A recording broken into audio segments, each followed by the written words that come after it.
Hey, this is Rachel popping by to Kaimabon to tell you a story. Are you sitting comfortably? Do you remember Stone Woman? Some of you might. With a sound like the rattle of pebbles when a wave of the sea draws itself back and crashes on the shore. Stone Woman hauled herself up from the little white river where she'd slept for so long. She slung her baby on her hip and strode across the land. That baby slid down and toddled hand in hand, danced away, danced back, climbed a tree, climbed a mountain, ran off, came home for birthday cake, ran off again. Stone Woman still searched through the land. Everywhere she went, she heard crying. She turned her great ear, the ear of compassion, to the sound of that wailing. Every town she went to, there was a great stone edifice full of tears. Women's faces anxious as they went in, stony as they came out. That was just the stuff. The pregnant women who went in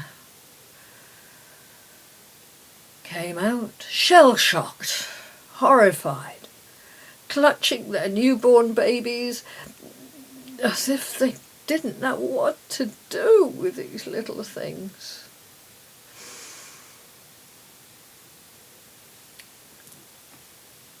Stone Woman stood on a bridge in one town, and there came a woman with pride in her belly. She was strong. She walked with all her muscles working, carrying that baby inside her body with joy. "What's that staff you're carrying, my dear?" asked Stone Woman. "Oh, this? It's a hazel rod that I cut from the hillside near my home.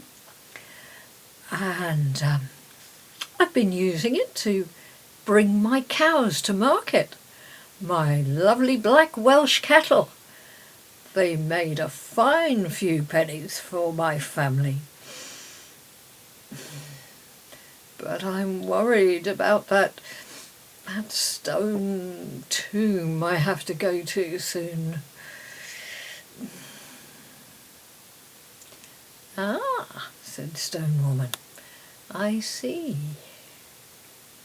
Maybe I can help you. Would you take me to the place, the very hazel tree where you cut your staff, and show me the hillside there?" "All right," said the girl. And off they went together, carrying the hazel stick.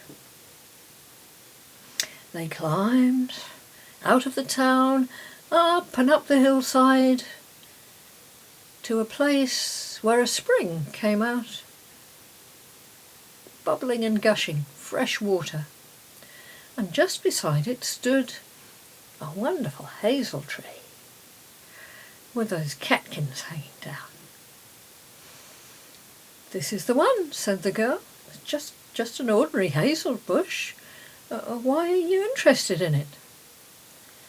"Aha," said Stone Woman.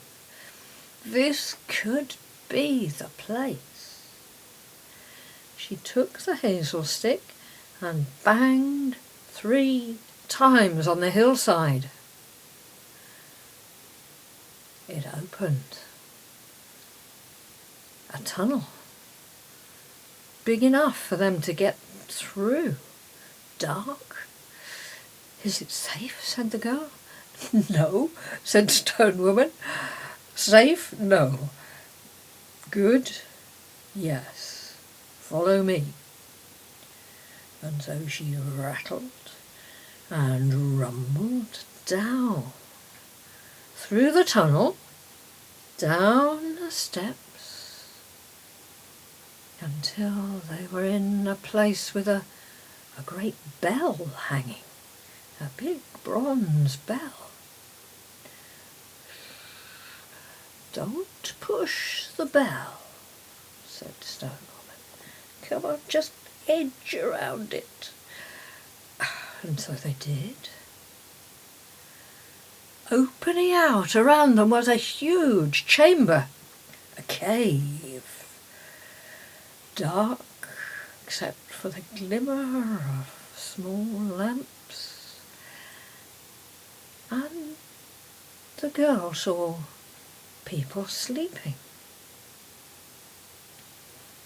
In the centre was a form lying green and covered in mosses and lichens and leaves, and there seemed to be hair flowing which looked like barley on a summer day.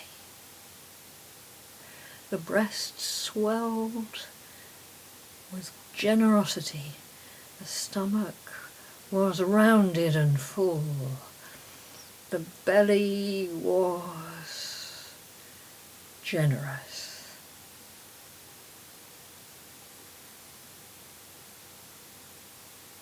Who is this? Said the girl. Shh.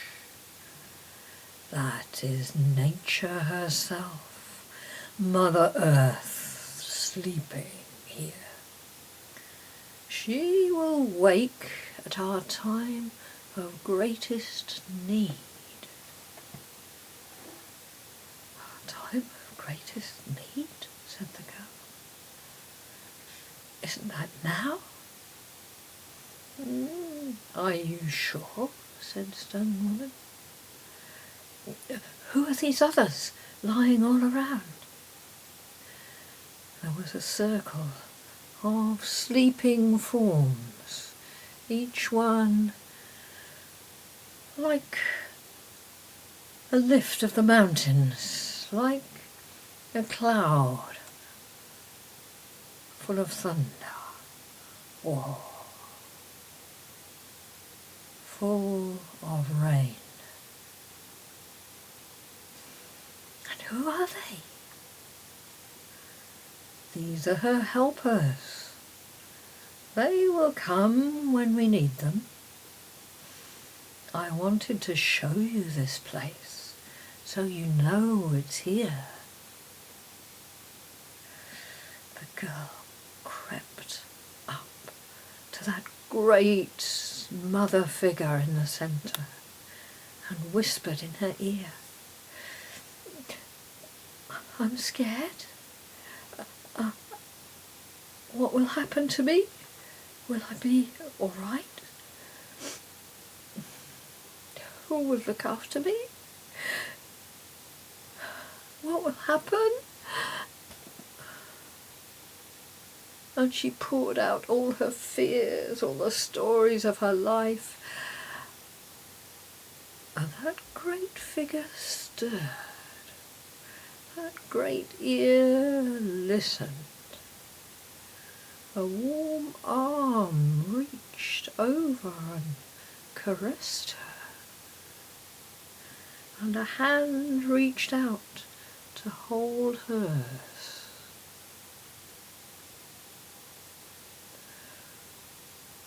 When you need me, I will be there, said that great mother.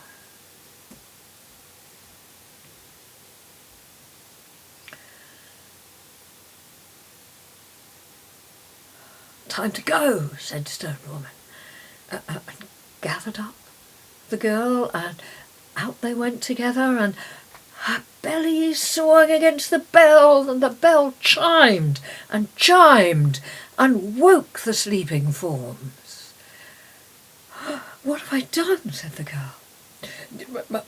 "Lie down," said Stone Woman, and they covered their heads, and those great forms trod past them through the passageway and out into the world. "Who are they? Where are they going?" "They are going to help," said the great voice. "When you are at your time of greatest need, reach out your hand. I will be there. My helpers will be there. We will come."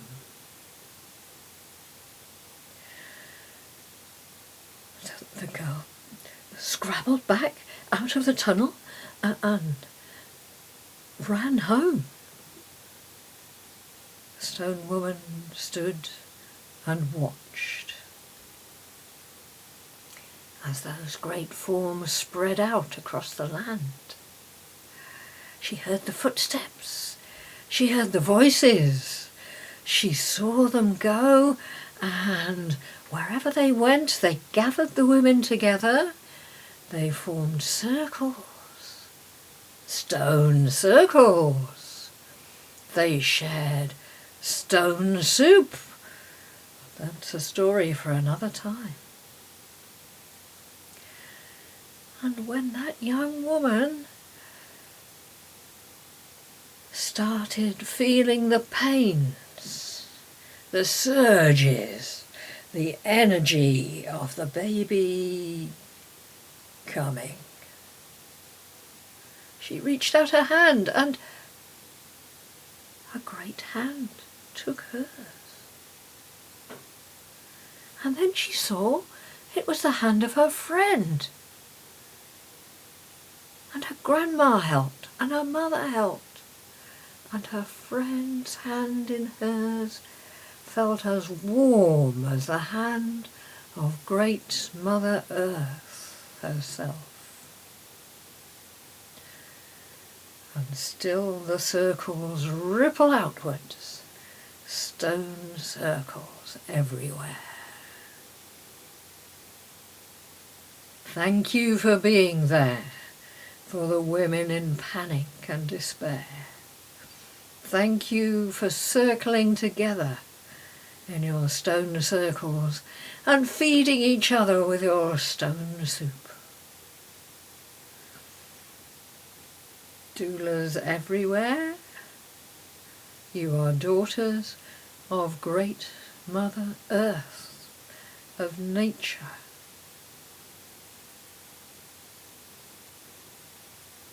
Goodbye.